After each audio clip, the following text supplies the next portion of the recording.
Eh bien, bonjour André. Bonjour Damien. Du coup, on te reçoit ici parce qu'on est dans le cadre donc, de notre premier festival documentaire de l'Aquarium Ciné Café, Vrai de Vrai.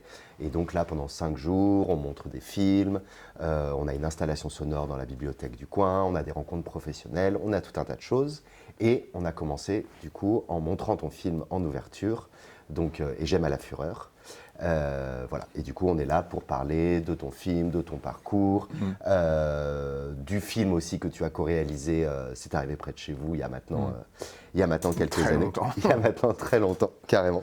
Et du coup, justement, pour commencer, donc c'est arrivé près de chez vous, c'est en 92. Ouais.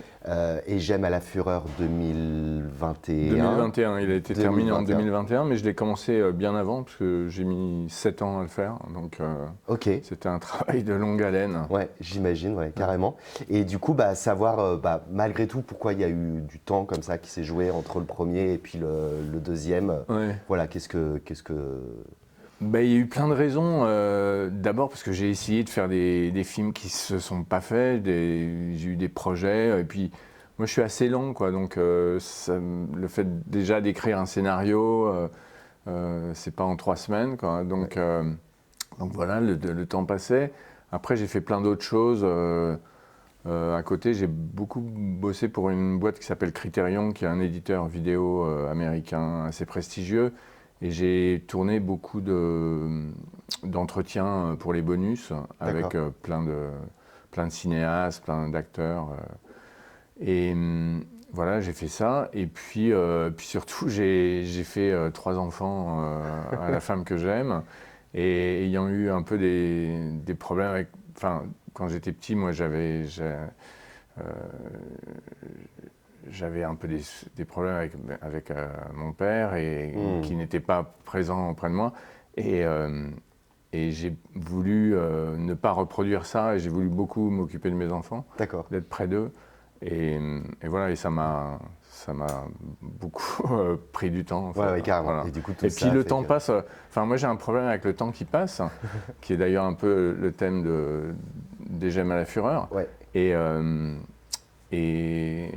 Et voilà, et j'ai pas vu le temps passer. C'est vraiment, comme je dis, le personnage d'Expédite. Au contraire, moi, je vois pas le temps passer et tout d'un coup, on s'aperçoit que voilà, les années passent. Carrément. Du coup, donc effectivement, parlons de ce film-là qu'on a montré hier devant un public tout à fait enthousiaste. Le film a beaucoup plu, puis il y a eu une très chouette discussion. Donc, pour le dire en quelques mots, Et j'aime à la fureur. Donc, c'est un film qui est basé sur ta collection de films amateurs et qui retrace un peu la saga familiale, l'histoire de ta famille, l'histoire de ta vie, l'histoire du rapport au cinéma, etc. Et du coup, savoir, voilà, pour commencer un peu, d'où est venue cette envie, ce désir de faire ce film avec ces films amateurs, etc. Enfin voilà, c'est quoi un peu la genèse de tout ça? Les raisons, elles sont multiples. La première, c'était que justement, j'avais des projets qui se faisaient pas, des films qui se faisaient pas, et j'en avais assez d'être tributaire des autres, d'attendre des financements, des réponses et tout. Et je me suis dit, je vais produire un film moi-même, comme on avait fait C'est arrivé d'ailleurs, qui était autoproduit. Et j'avais ces films que je collectionne depuis tout le temps et dont j'avais envie de partager la beauté. Pour moi, ces films amateurs sont vraiment du cinéma brut. C'est un cinéma très particulier, c'est un objet cinématographique à part, qui n'a pas d'équivalent même dans le documentaire. Ce sont des gens qui filment leur propre vie. Et voilà, je voulais partager ça. Et puis, et voilà, c'était les deux raisons. Faire un film un peu à tout prix et sans attendre, puisque je pouvais comme il n'y avait pas de tournage, je me suis dit ça va être assez simple, je vais le faire rapidement, il n'y a qu'à numériser les films et puis les monter, quoi. Et en fait, ça m'a pris énormément de temps. Oui, parce que comme tu le dis, ça t'a pris 7 ans. Ouais. Est-ce que tu pourrais nous dire un peu quelles ont été les étapes? Pourquoi 7 ans Parce qu'en fait, il y a énormément de matériel. Il y a je sais plus de 1000 heures de rush, enfin si on prend tous les films mis bout à bout, et encore je sais même pas parce que je suis un peu bordélique et j'ai pas d'inventaire, je sais pas du tout. Donc, et je projette ces films avec des vieux projecteurs. Ce sont des films, quand ils sont montés, qui sont très anciens, les collures cassent et tout ça. Donc en fait, faut tout le temps réparer et tout. Donc et puis il y a beaucoup de déchets dans ces films. Donc il y a quelquefois on prend juste un plan. Donc je sélectionnais les plans. C'était déjà un peu du pré-montage ou du dérushage. Ouais. Donc, et puis je le faisais tout seul, avec l'aide d'Anna, ma femme, qui regardait les films avec moi, qui était un peu ma mémoire, parce que moi je me souviens, j'ai un problème de mémoire. Mais donc voilà, donc déjà sélectionner les plans, ça a pris du temps, puis après les numériser, puis commencer à monter, les taguer, parce que j'avais après 65 heures de rush, quelque chose comme ça, numérisé. Il fallait les taguer, donc quand il y avait... par exemple, des gens qui dansaient, je mettais danse, je mettais un tag danse, ce qui me permettait après de rechercher tous mes plans où il y avait de la danse et de faire par exemple cette petite séquence à la fin qui danse sur la chanson de Biolay et comme ça.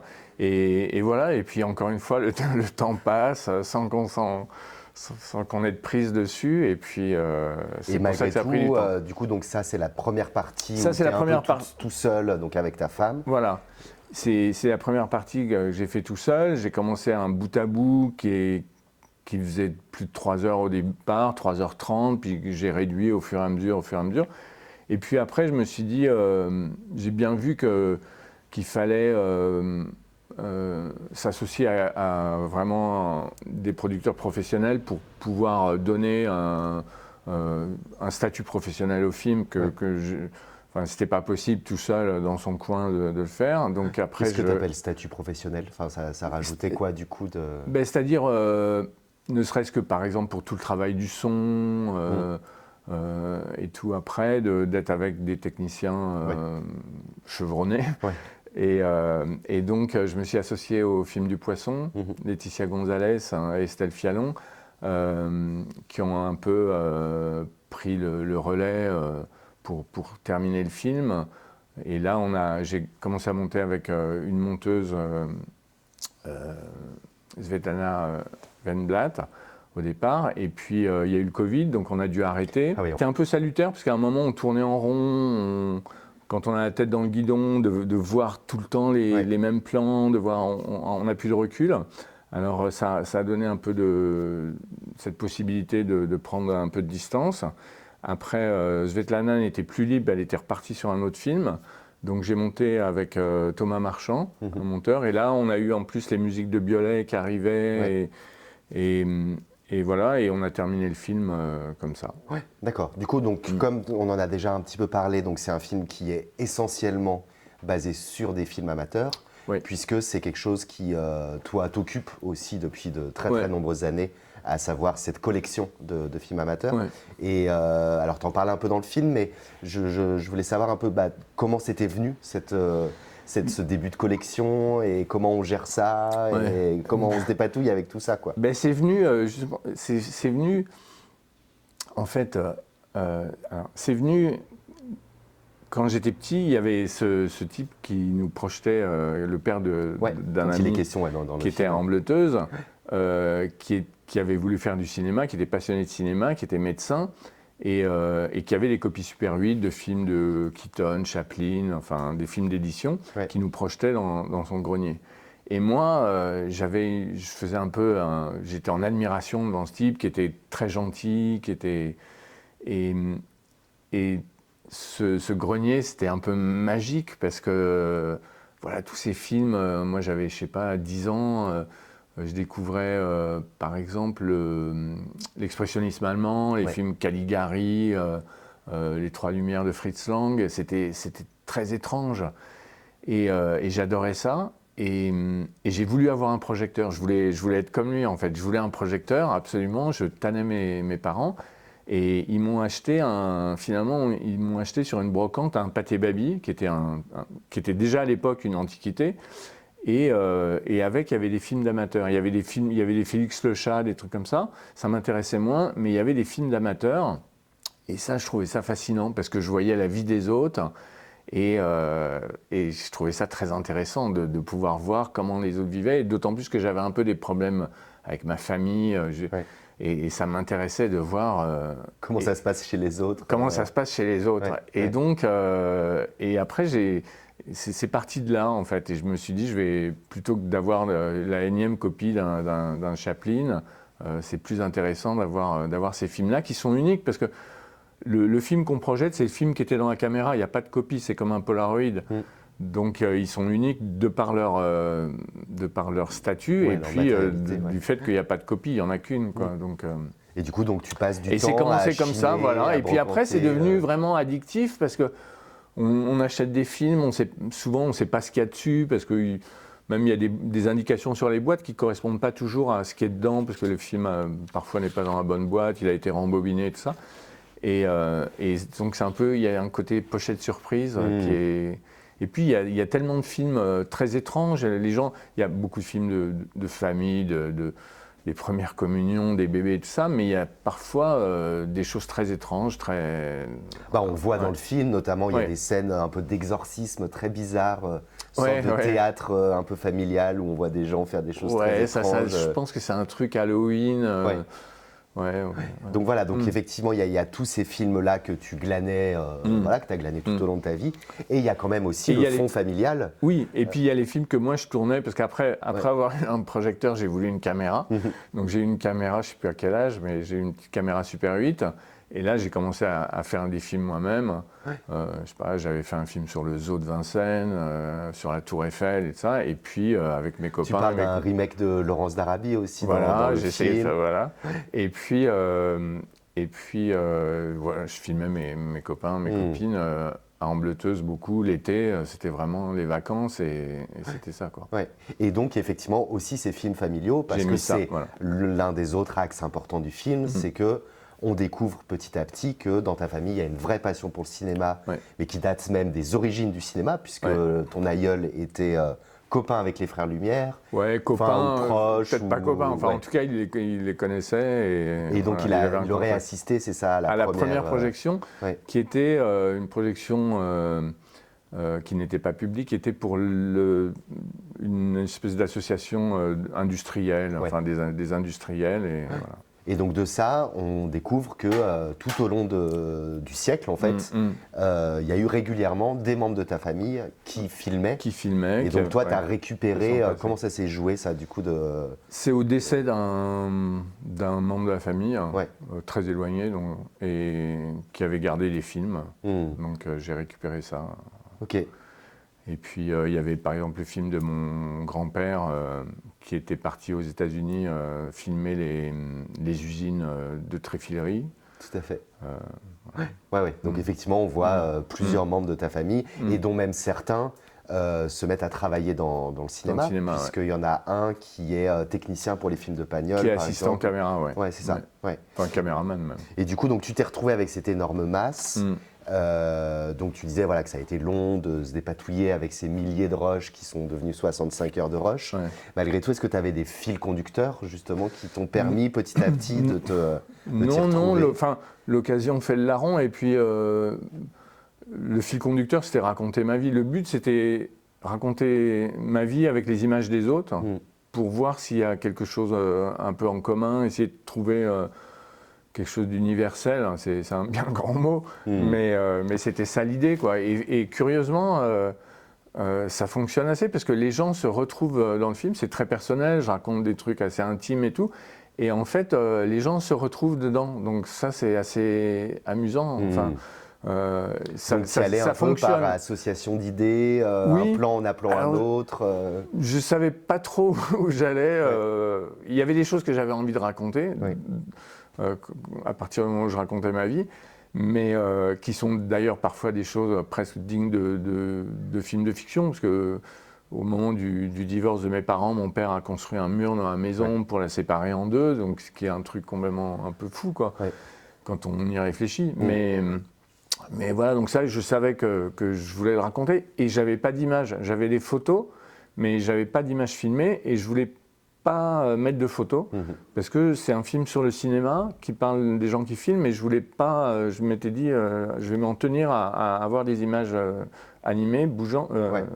Et donc le défi, donc c'est là où, par exemple, effectivement, sur cet exemple qui est assez intéressant dans le film, comme tu n'as pas d'image d'illustration, il faut que je trouve quelque chose. Faut que je trouve autre chose. Et du coup, tu trouves ces scènes de voitures sur des routes enneigées qui se mettent à glisser. Donc là, on est plutôt dans un rapport un peu métaphorique, j'imagine, par rapport à ce que tu racontes, quoi. C'est métaphorique, et puis finalement, ça fonctionne pas mal, quoi. Donc, carrément.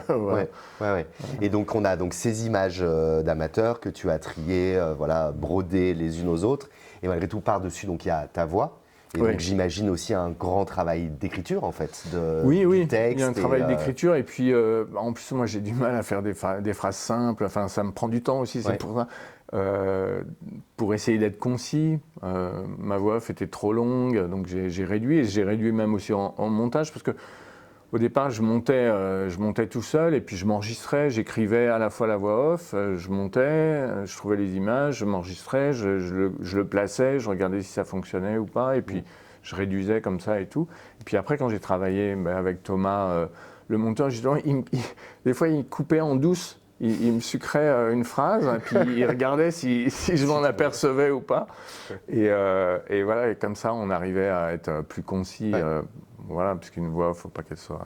Et en l'occurrence, la voix, moi je la trouve vraiment belle, parce que du coup je la trouve effectivement très simple dans ses formulations, mais très efficace, et quand même aussi très émouvante, avec des formules que j'aime beaucoup. Par exemple, il y en a une, tu parles d'un coito ergo sum, parce qu'il y a tout un rapport à la sexualité, et donc il y a aussi des trouvailles, je trouve, littéraires qui sont intéressants. Est-ce que ce travail-là était aussi un endroit de plaisir ou... Oui, moi j'adore les voix, j'aime bien les voix off au cinéma, j'aime bien qu'on me raconte une histoire, j'aime bien les voix off dans la fiction, et puis là de toute façon c'était un passage obligé, quoi. Après la question c'était est-ce que je la ferais moi-même, ou à un moment quand justement les filles du poisson sont arrivées, la question c'était de savoir si ce serait pas mieux d'avoir un comédien, aussi pour avoir un nom. Tout à fait. Et puis moi je déteste ma voix, hein. Je l'avais enregistrée parce que j'étais tout seul pour travailler, et c'était une voix off témoin qui me permettait d'avoir le texte, mais on s'entend de l'intérieur, mais quand on s'enregistre et qu'on s'entend avec les oreilles, c'est pas la même chose, on entend sa vraie voix que les gens entendent. Moi je déteste m'entendre. Et donc la question s'est posée, et puis finalement au fur et à mesure je me suis habitué à cette voix, et comme quand même je racontais ma vie, ça collait un peu, ça avait du sens, carrément que ça soit puis toi et puis à la fin c'est Benjamin, c'est Biolay qui m'a dit elle est super ta voix, faut l'enregistrer bien avec des basses, avec un bon micro, mais elle est bien, et lui il s'y connaît en voix, donc et ça a bien... Carrément. Moi je trouve que puis ça a effectivement beaucoup de sens que ça soit toi qui raconte ta propre vie. Et effectivement, moi je trouve que la voix marche bien, mais je comprends effectivement le côté toujours très bizarre d'entendre sa propre voix et avec cette bizarrerie, quoi.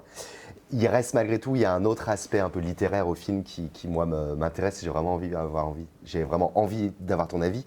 C'est le titre. Du coup donc, Et j'aime à la fureur, qui est donc issu d'un vers de Baudelaire. Donc je vais juste le citer pour la bonne bouche.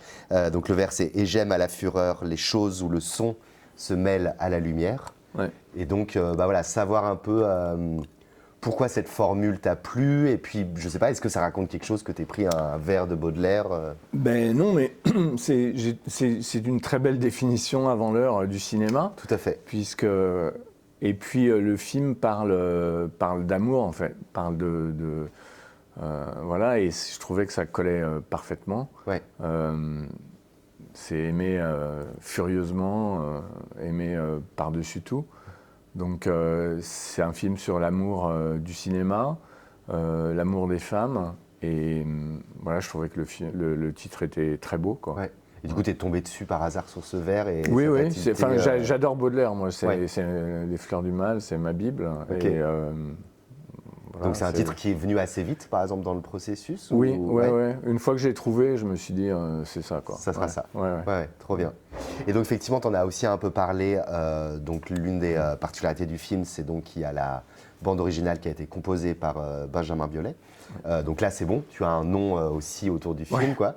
Et voilà, savoir un peu comment ça s'est arrivé, cette collaboration, et comment ça s'est déroulé.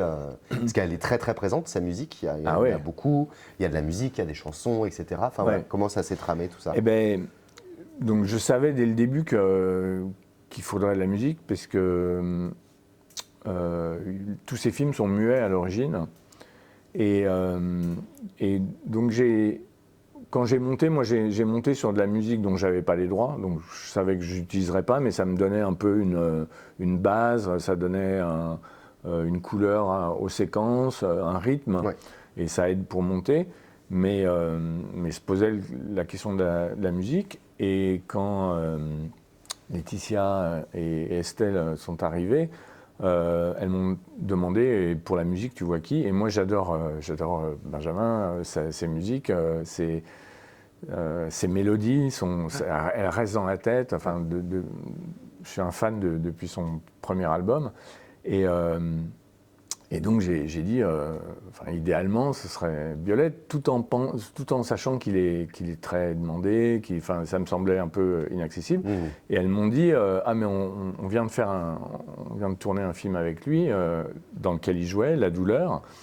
Et donc, elles m'ont dit, on va lui demander, on va le contacter. Et donc, on lui a montré le bout à bout qui, à l'époque, devait faire encore, je sais pas, plus de 2 heures ou 2h30, un truc comme ça. Et il a adoré, il a aimé le projet, et il a dit, je le fais. Et donc, il s'est énormément investi, parce qu'il a composé plus de 65 morceaux. Il m'a dit, j'ai jamais autant composé pour un seul projet. D'accord. Et tu sais un peu pourquoi ça lui a autant parlé? Non, je pense qu'il y avait des choses qui le touchaient dans le thème. Je sais qu'il aime bien à un moment, il postait des photos anciennes sur Instagram. Et non, je pense que faudrait lui demander. Je ne sais pas ce qui lui a plu, quoi. mais en tout cas, ça l'a inspiré. Ouais. Et surtout, le fait que le film se déroule à plein d'époques, ça permettait d'avoir des thèmes musicaux très divers. Tout à fait. Oui, il y a même presque des chansons un peu à l'italienne. Voilà, il y a vraiment... Et donc, je pense que ça lui laissait une liberté de composer ce qu'il voulait, et ça l'a inspiré. Donc, effectivement, le film, il traite... donc de ta vie, mais aussi beaucoup de la vie de tes ancêtres, qui sont quand même tous très hauts en couleur. Je pense que ça traite de la vie en général, en fait, parce que ce qui est caractéristique de ces films amateurs, c'est justement la vie qui en ressort. Les gens filment les gens qu'ils aiment, et à l'intérieur, et les sentiments, je trouve, sont restés imprimés sur ces films. Et c'est ça qui ressort. Donc, Du coup, dans ta famille, il y a quand même une particularité, c'est qu'il y en a beaucoup d'entre vous qui ont fait du cinéma ou qui font du cinéma. Je me disais un peu comme une famille de saltimbanques, on irait un peu de père en fils. Alors c'est moins linéaire forcément, mais voilà, savoir un peu pourquoi, à ton avis, il y a eu une espèce de passion comme ça qui s'est transmise pendant presque un siècle, enfin même plus d'un siècle. Mais je sais pas, c'est dans les... Bon, après, c'est une très grande famille. Il y en a plein qui ont pas fait. J'imagine bien, ouais. Mais non, c'est une grande... Enfin, je pense on hérite, c'est dans les gènes, on hérite... après, il y a aussi le hasard, il y a le fait complètement... Enfin, moi, quand... ma passion du cinéma, elle vient clairement justement du docteur Lebrun, de ce type qui nous projetait des films. Et j'ignorais à l'époque... tout le passé familial. J'ignorais même que mon grand-père, qui était d'ailleurs à Ambleteuse au même moment que moi, avait tourné ses films aux États-Unis. Ça, j'en ignorais l'existence. Après, j'ai trouvé les copies, mais donc Donc voilà, donc je sais pas. Donc mais ça veut dire que mais ce on hérite. Enfin, c'est fou ce on a dans les gènes, on se transmet. Et j'en parle un peu Ouais. dans le film, cette espèce de chaîne humaine qui fait qu'on hérite sans le savoir de ceux qui vous ont précédé. Et d'où l'intérêt de connaître un peu. Le passé familial, moi j'ignorais tout de plein de choses de ma famille. Oui, c'est ça, moi je me demandais si tu avais Ouais. appris pas mal de choses dans Non, ce parce travail. qu'on n'en parlait pas. Ma mère venait d'une famille catho où on parlait, il y avait plein de choses dont on évoque, dont il fallait pas parler. Il y avait des secrets de famille un peu par rapport à la guerre, voilà, tout ça. Donc non, on racontait pas. Et comme mon père me parlait pas, du côté de mon père non plus, je savais rien. Donc donc c'était aussi une enquête un peu de l'occasion de se pencher. Il y a un proverbe gitan qui dit si tu sais pas où tu vas, souviens-toi d'où tu viens. Donc ça faisait partie aussi ouais. des envies premières de faire le film, de partir Il y avait à aussi l'enquête. Ouais, il y avait aussi ce côté-là qui m'intéressait. Ouais, pas plus que ça, mais quand même. Enfin, c'était l'occasion de le faire, quoi, de se pencher, de trouver des documents, de rechercher des. J'ai trouvé des brevets d'Expédite. Ouais. Donc Expédite, c'est le nom de ta famille. Voilà, de mon arrière-grand-père. Il y a des grands brevets qui sont dessinés avec des. Et avec certaines histoires assez étonnantes, notamment ce film de 3h30, c'est ça, sur un voyage aux États-Unis, sur je ne sais plus comment on appelle ça, la tréfilerie. La tréfilerie, voilà, c'est ça.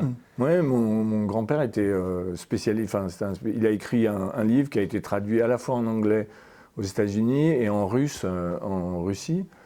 Et donc c'était vraiment spécialiste, et il avait été envoyé là-bas pour visiter les usines, et c'était un peu de l'espionnage industriel pour savoir vraiment ce qu'ils faisaient là-bas et tout. Okay. Donc, Et donc voilà, donc là il en a sorti un film de 3h30. Voilà. On en a un autre qui part en vacances pour aller filmer. Ouais. Alors le film faisait pas vraiment trop. Ça c'est un peu inventé. Parce que, c'était l'histoire de faire un film de 3 heures. Mais par contre, ce qu'il avait fait, c'est qu'il y avait deux versions du film. Il y avait une version pour le patronat et une version pour les ouvriers. Et on ne projetait pas le même. Et c'était pour dire aux ouvriers que, regardez, ils sont plus productifs là-bas, faut bosser, quoi. Donc ça, il y a deux montages qui existent. Et ça, c'est... Ça dit pas mal de choses, effectivement. Et donc voilà, donc on a certains de tes aïeux qui ont des expériences assez étranges, ou étonnantes en tous les cas, liées au cinéma. Malgré tout, il y a quand même quelque chose qui se concentre beaucoup. Enfin, il y a deux personnages très importants dans le film. C'est ton père et ta mère, à la fois avec des images de toi tout petit qui presque redécouvrent ton père. Du coup, ça, je me demandais ce que ça avait pu te faire de retravailler ça, où il y a quand même, on voit bien que ça a été un père très compliqué, ou que les relations ont été très compliquées. Est-ce qu'il y avait une envie, je sais pas, de se réconcilier ou de transmettre aussi, je me demandais, tu vois, est-ce qu'il y a aussi l'envie de ça pour tes enfants, tu vois? Mes enfants ne s'intéressaient pas trop à cette histoire, enfin. Transmettre, non. Me réconcilier, encore moins. Mais non, l'idée, c'était aussi de comparer ces souvenirs à la réalité. Et en fait, les images filmées sont la réalité, enfin, en tout cas, une certaine réalité. Et les souvenirs qu'on en a diffèrent, puisque on s'invente ses souvenirs, on efface des choses, on oublie des choses. Et c'était ça aussi, comparer ce qu'on pouvait confronter.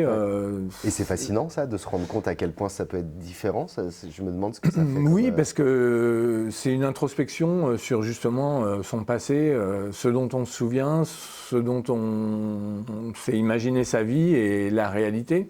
Et donc, quand j'ai découvert justement des images de mon père jeune, c'est marrant parce que, par exemple, mon père, je l'ai toujours imaginé gros, quoi. Dans mon souvenir, il est gros et tout. Et là, je voyais des images de lui mince, jeune. Et c'était très étrange. Donc, et du coup, l'image de ta mère, où tu n'arrives à retrouver qu'une seule image de ta mère, qui rigole. Enfin, je trouve ça un moment très Ouais. émouvant où on voit du coup cette femme qui est ta mère et qui est en train de rire, et toi en voix off qui dit que pourtant. Ouais, c'est très je n'ai bizarre pas puisque vu souvent rire. dans mon souvenir, elle rigolait pas du tout, quoi. Mm. Donc, et je l'ai jamais beaucoup vu rire et se marrer. Et là, les seules images qui restaient, il y a un ou deux plans où et elle est un peu gênée d'être filmée et elle est un peu coquette et elle rigole. Donc, ouais, c'était. Et du coup, je trouve que ça dit aussi, au-delà de l'émotion effectivement que ça a dû provoquer et que ça provoque pour le spectateur, ça dit aussi quelque chose de ces films amateurs où à la fois on les voit dans leur intimité, mais ils savent qu'ils sont en train d'être filmés. Et du coup, dans quelle mesure ils se mettent aussi en scène, Ils se mettent eux, en en scène, fait. ouais, tout à fait. Ouais. Il y a un rapport à la caméra, on sait qu'on est filmé et il y a beaucoup de regards caméra qui se transforment en fait en regard spectateur. C'est ça. Et, oui, comme s'ils nous regardaient à travers le temps. Enfin, c'est voilà, ça qui exactement. est très, très émouvant. Et justement, ce temps, en fait, ces films, c'est du temps. Moi, j'ai vraiment un rapport particulier au temps que j'ai pas vu passer, je me suis pas vu grandir, je me suis pas vu vieillir. Et puis, tout d'un coup, ces films confrontent justement le temps qui passe et ça, c'est assez fascinant, quoi. Ouais, carrément. Ouais. Ouais. Alors du coup, tu me disais hier avant la projection que le film avait déjà été montré à Lyon. Dans le cadre du festival On vous ment, qui est donc un festival de documentaires. Et d'un coup, moi, j'ai eu une espèce de flash en me disant mince, mais ça se trouve, tout ce que tu racontes est faux. Alors même si il y a forcément des choses vraies au milieu, parce que sinon, j'y aurais pas cru. Mais du coup, je me demandais, sauf si le secret doit être précieusement gardé, s'il y a des choses qui sont inventées au milieu de tout ça ou Non, il y en a quelques-unes, mais non, en fait, tout est. Enfin, moi, j'aurais tendance à dire tout est vrai, puisque c'est vraiment. Je raconte vraiment ma vie. Mais non, il y a notamment cette séquence du cirque, en fait, où c'est un personnage qui renonce à la fortune familiale. Ouais. Qui s'installe aux États-Unis. Voilà, qui était envoyé aux États-Unis pour justement, parce qu'il y avait des brevets d'expédites qui avaient été copiés et tout, donc il était envoyé là-bas pour un peu régler ça, et il tombe amoureuse d'une funambule, d'une nana qui travaille dans un cirque, et il suit le cirque, il laisse tout tomber pour rester avec elle, suivre le cirque. Et au départ, il travaille dans le cirque. Et après, il devient homme canon. Et tout ça, il faut. Il monte le 1. Et tout ça, il faut. Tout ça, il faut. Okay. Ça, c'est inspiré d'un personnage familial qui était peintre, qui n'a jamais vendu un seul tableau, qui avait tout laissé tomber de ça, et qui était un peu excentrique. Et puis, ça revient aussi au personnage de Philippe Lebrun, du docteur Lebrun, qui voulait faire du cinéma et qui a jamais pu. Et en fait, ça pose la question de est-ce qu'on peut suivre sa passion ou pas, et le prix à payer pour ça, quoi. Donc ça restait quand même réel. Mais quand j'ai trouvé cette bobine de film tourné dans le cirque par quelqu'un du cirque, backstage, où on voyait Et des cirques, du coup, aux États-Unis en plus. Aux États-Unis, voilà. Ouais. Je me suis dit, ça, il faut absolument que je le mette. Moi, j'adore le cirque, j'adore Todd Browning, les histoires de Frédéric Brown et tout ça. Et je me suis dit, c'est trop bien, quoi. Ouais, donc des fois, quand tu avais des images que tu avais vraiment envie de je voulais mettre, je les mettais. d'inventer, quoi. Enfin, Voilà, tu t'inventais pour. Ouais. Et est-ce que du coup il y a eu d'autres choses qui ont été inventées ou c'est quand même globalement ça et puis après c'est peut-être des Non, détails après c'est des petits détails ou des petites choses, comme par exemple l'histoire du film de 3 heures de mon grand-père. Ouais. Ça c'était un peu une joke sur le fait d'avoir le final cut et de faire voilà, mais ok, voilà. Parce que du coup donc cette histoire du documentaire, généralement quand on résume, quand on essaie d'expliquer à quelqu'un qu'est-ce que c'est un documentaire, le premier exemple qui vient, c'est le film s'est arrivé près de chez vous, puisque c'est la manière la plus simple de montrer, on nous fait croire que c'est un documentaire, c'est mais un on faux voit très très reportage, bien que voilà. c'est de la fiction. C'est la forme d'un documentaire tout en étant mis en scène comme une fiction. Ouais. Et du coup, donc, c'est les 2 films que tu as réalisés et co-réalisés. Ouais. Est-ce que toi, tu verrais des liens ou... Parce qu'après, le premier a été co-réalisé à 3. Ouais. Là, c'est vraiment une œuvre très personnelle. Ouais. Malgré tout, est-ce que toi, tu tisses des liens entre ces deux films?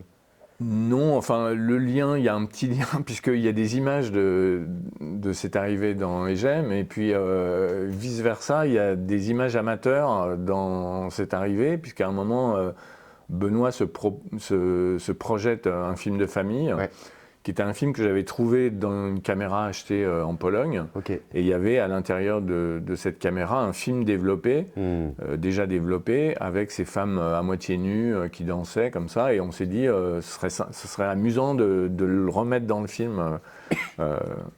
Et donc on a écrit cette petite scène où il se projette ce film de famille. Et après, il a une réflexion. C'était une scène qui a été coupée au montage dans cette arrivée, où en fait il redescendait l'escalier après la projection et il faisait une réflexion sur le cinéma en disant vraiment c'est émouvant ces images. Et puis où est-ce qu'on sera nous dans 10 ans Où là, pour le coup, c'est vraiment à la fois de la fiction, mais là, pour le coup, il y a quasiment un truc documentaire, parce qu'il vous nomme, toi et du coup Rémi, en vous posant la question comment vous serez, ou comment on sera dans quelques années. Donc ça s'enchevêtre quand même aussi à cet endroit-là. Et comme cette scène avait été coupée, je l'ai remise. Et c'est tout à fait à propos, puisque justement, ça dit un peu ce qu'est le cinéma et ce que voilà. Ouais, parce que du coup, donc on voit un certain nombre de scènes coupées de cette arrivée, et puis tu reviens sur l'histoire du film. Malgré tout, moi, j'y voyais un pont. Alors du coup, c'est une hypothèse, mais dans les 2 cas, je trouve qu'il y a quand même la question d'un vrai désir de cinéma. C'est-à-dire que comment on a envie de faire des films. Alors, vous, jeunes gens, quand vous étiez pour cette arrivée, et puis là, où toi, tu as parlé de ta volonté de refaire des films, et du coup, d'utiliser un peu des sortes d'images de contrebande, quoi. Tu vois, de réussir à faire des images avec très peu de choses, un documentaire, ou là, aller prendre des films amateurs, tu vois, du coup, je trouve qu'il y a Mais effectivement, parce que dans cette arrivée, ça raconte l'histoire, il y avait cette mise en abîme de cette équipe qui veut faire le film à tout prix. Et qui voulaient filmer à tout prix, faire leur film sans moyens, et c'est l'argent des meurtres du type qui sont en train de filmer qui finance le film. Donc il y avait ça, et en fait on racontait, on était dans cette position de nous vouloir faire un long métrage à tout prix, sans moyens, qui a été fait, produit, réalisé comme on fait un court métrage, en l'autoproduisant, sans... Voilà, et puis dans Egem, il y a aussi ce désir de faire des films, parce que tous ces personnages ont en commun de vouloir faire du cinéma. C'est ça. L'oncle Jean-Paul qui monte à Paris et qui finalement va terminer par faire des films, des films pour les bordels de Pigalle, parce qu'il n'y arrive pas autrement. Et tous ont envie de faire du cinéma. C'est vraiment des films sur le désir de faire des films. Il y a le désir de faire des films en commun, effectivement. Et du coup, donc, ça te permet de revenir donc, sur cet épisode de ta vie, donc le tournage, le film, le festival de Cannes, et puis après, l'histoire compliquée avec Rémi qui se suscite, c'est ça, un peu plus tard. Et du coup, pareil, je me demandais un peu ce que ça faisait de revenir sur cette aventure à travers des images. Qu'est-ce qu'on en raconte, qu'est-ce qu'on dit pas, et qu'est-ce que ça fait quoi aussi de revenir sur, le film existe. Fort, après, oui, c'était un moment fort parce qu'on voulait faire un film à tout prix. On a réussi à faire un long sans moyens, qui a quand même été vu partout, qui est devenu un film culte et tout. Donc moi, j'aimais bien retrouver, il y a des petits bouts, des claps, des choses qu'on ne voit pas, des essais caméra, parce qu'on avait fait un essai de gonflage. Le film était tourné en 16 mm et puis après gonflé en 35. Et on ne savait pas si ça supportait le gonflage, donc on avait fait un petit bout d'essai qui est aussi dans le film et tout. Donc, et j'aimais bien montrer dans Egem les choses qu'on ne voit pas, par exemple les lilies qui sont au début de Bobine, les chartes qui sont en général des jeunes femmes avec une charte de couleur qui sert au labo pour voir si la copie a été bien tirée. Et mettre ça dans le film, tous ces petits bouts de film, de pellicule qu'on n'a pas l'habitude de voir. Ouais, et puis des scènes où effectivement, on voit Benoît Poelvoorde, peut-être dans ses premières apparitions à l'image, son premier court-métrage qui est la bande-annonce d'un film qui n'existe pas. Voilà, qu'on avait fait avant C'est arrivé, qui s'appelle Pas de C4 pour Daniel, qu'on avait tourné en scope, en vrai scope. Ouais. Et il y a des petits bouts de ça aussi. Ouais, c'est ça. Du coup, il y a ce côté émouvant de le voir au tout début, et puis à la fois quand même déjà être extrêmement impressionnant dans son jeu, dans sa manière d'être, tout ça, quoi. Et effectivement, du coup, ça doit être assez particulier d'être... donc ce film que vous faites comme vous pouvez, j'imagine sans avoir vraiment conscience de ce que ça va provoquer, quoi, en termes de carton, public, critique. Mais malgré tout, comment vous l'avez vécu, le moment où vous vous êtes rendu compte qu'en fait, c'était un succès, que ça allait à Cannes, Ça a été... Au départ, on était tellement la tête dans le guidon, le fait de faire le film avec si peu de moyens, on se posait même pas de questions, quoi. Et on l'avait fait un peu comme une carte de visite. On avait fait ce cours, on était allé dans pas mal de festivals, on s'était bien marré, on s'est dit c'est génial. Et après, on s'est dit... qu'un long, c'est jamais 5-6 cours en termes de production mis bout à bout. Donc on s'est dit, si on peut faire 5-6 fois la même chose, on aura un long qui est un vrai film. Les cours sont aussi des vrais films, mais c'est pas tant regardé, ça n'a pas l'existence de faire un long métrage. Ouais. Donc on s'est dit vraiment, faisons un long, essayons de faire un long à tout prix, maintenant qu'on est encore... on était encore à l'INSAS, l'école du cinéma, à Bruxelles, c'est ça ? L'école du cinéma de Bruxelles. Donc on avait nos copains, tous les postes pouvaient être pourvus et tout ça. Et le fait de faire un faux reportage, ça permettait de faire le film dans des conditions... Parce qu'au départ, on avait écrit la suite de Daniel en long métrage, avec un super-héros qui se faisait prendre sa femme par un autre super-héros qui lui volait, et c'était impossible à tourner. Ouais. Oui, parce que là, on était dans un cadre de fiction un peu traditionnel, même avec des effets et tout. Donc, on tournait en rond, et puis, alors que là, ça permettait de faire le film dans l'économie d'un reportage, en fait. Caméra à l'épaule, la plupart du temps.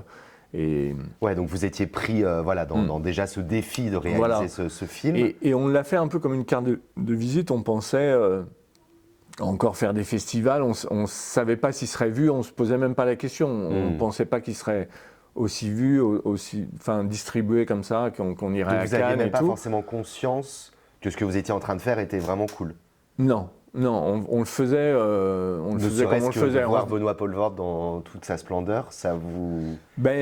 Moi, j'étais convaincu que... Alors, lui, il doutait beaucoup de lui-même. En plus, on voyait les rushs muettes, il voyait sa mère en même temps, il y avait dans les rushs. Je me souviens, par exemple, la scène du viol, c'était quand même assez dérangeant, les rushs et tout ça, de voir tout ça mêlé. Donc, je sais qu'il se posait pas mal de questions de ça. Et c'est vrai qu'on recevait les rushs. Donc c'était muet, il y avait pas le son, fallait remonter, puisque c'était sur pellicule, fallait réenregistrer sur pellicule perforée la magnétique et après synchroniser. Donc quand on recevait les rushs du labo, qui étaient en Hollande, puisqu'on le faisait en noir et blanc, il n'y avait pas de labo qui faisait du noir et blanc à Bruxelles, on recevait les rushs muettes, mais déjà, même en muet, on voyait que Benoît, la manière de bouger, le fait, on était hypnotisés, quoi. Donc, moi, j'étais persuadé que, pas par rapport au film, je ne savais pas par rapport au film, mais j'étais persuadé que Benoît allait être au moins la révélation du film, quoi. Ouais. Et donc, finalement, il va à Cannes, et puis après, donc, c'est un succès. On va à Cannes à la semaine de la critique, et tout de suite, il y a un bouche à oreille et le film après est resélectionné dans plein d'autres festivals, puisque là-bas, il y a les sélectionneurs de tous les festivals de la planète. Donc, on est allé dans... Donc après, vous l'avez fait vivre très longtemps, c'est ça, de festival en Mais festival. on n'y connaissait rien en distribution, en tout ça. Ça a été un peu un cauchemar, puisqu'on s'est fait un peu voler le film. D'accord, il y a eu des problèmes de droit. Voilà, parce c'était plus facile faire le film le fabriquer que savoir quoi faire. Le faire vivre. Voilà, on n'y connaissait rien en distribution, en exploitation, en contrat, on n'avait pas d'avocat, des choses comme ça. Et donc c'est une expérience très contrastée. Alors du coup, c'est à la fois le bonheur d'avoir fait ça et d'avoir quand même marqué l'histoire du cinéma. Enfin, il y a quand même quelque chose de cet ordre-là, à mon sens. Et à la fois, du coup, quelque chose de plus aigre, de plus tragique, de moins rigolo, quoi. Et du coup, est-ce que c'est pour ça qu'il n'y a pas eu d'autres films qui se sont faits dans la continuité? En partie à cause de ça, parce qu'après on s'est dit à quoi ça sert on a quand même passé 3 ans de notre vie, on avait mis tout notre argent, tout ça. Et oui, ça n'a pas été l'aventure. Enfin, ça aurait dû être. Donc voilà, ça a aussi refroidi beaucoup, quoi. Ok. Et du coup, pour finir, donc là, on est donc à l'Aquarium Ciné Café. Il y a une salle de projection derrière nous. Qui est magnifique. J'adore. En fait, le fait de regarder les films dans des canapés. Du coup, ça t'a plu parce que donc hier, tu l'as revu. Je suis resté. Ça faisait longtemps que je l'avais pas vu et j'étais très content. Et du coup, justement, juste pour conclure comme ça, c'est quoi un peu toi ton rapport à la salle de cinéma? Est-ce que tu continues à aller beaucoup au cinéma en salle? Alors oui, alors moi je trouve qu'il faut voir le film sur grand écran, avec du monde, partager. Alors à la fois je suis on voit il y a plein de DVD ici, je suis très attaché au support physique, d'abord aussi pour avoir travaillé avec Criterion pendant longtemps, mais c'est le fait de pouvoir posséder un film, de pouvoir, quand le Laserdisc est sorti, qu'on pouvait faire des arrêts sur image, avoir des commentaires, je trouvais ça, c'était comme avoir une table de montage chez soi et pouvoir regarder les plans, regarder comment bien analyser et tout ça, c'était génial. Mais pour autant, la projection, moi j'adore aller, par exemple, bientôt il y a Cannes, voir un film en festival dont on ne connaît rien. J'aime bien voir les films sans avoir déjà vu la bande-annonce, déjà vraiment découvrir. Et puis partager le fait de quand on sent l'énergie collective, le fait de c'est les comédies où les gens rient ou une salle qui rit. J'imagine c'est très émouvant même pour le réalisateur d'être au milieu de tout ça. Voir que ça fonctionne, voir quand il y a des rires, c'est assez jouissif. Carrément. Et du coup, est-ce que le cinéma, c'est pas, ça se partage, c'est pas seul, quoi. C'est quelque chose qu'on. Et du coup, est-ce que communique, c'est vraiment un souvenir comme ça de salle de cinéma une projection j'en ai pas mal, ou adulte, n'importe quand, mais un truc qui t'a vraiment marqué Il y a une projection magnifique à laquelle j'avais assisté, qui était La Porte du Paradis à la Cinémathèque. Et en fait, on avait des places et on s'était fait refouler. Et j'étais avec des amis qui avaient fait une association qui s'appelait l'association de défense des usagers de la Cinémathèque française, et qui étaient des fous cinéphiles et tout, qui étaient tout le temps assis au premier rang. Et donc on avait forcé l'entrée, parce que vraiment on avait nos tickets, et il nous avait dit, il y avait Isabelle Huppert qui présentait le film, et donc c'était à Chaillot, la grande salle, et donc on était rentrés comme ça, et il nous avait dit, il n'y a plus de place, vous devez vous asseoir, Et en fait, on a regardé le film allongé sous l'écran, au premier rang vraiment, et La Porte du Paradis avec cette musique magnifique, sous l'écran, c'était absolument démentiel, quoi. Ça, j'en garde vraiment un souvenir magnifique. Super. Merci beaucoup pour cette discussion. Et puis, peut-être qu'on montrera les prochains ici. Avec plaisir, je reviens.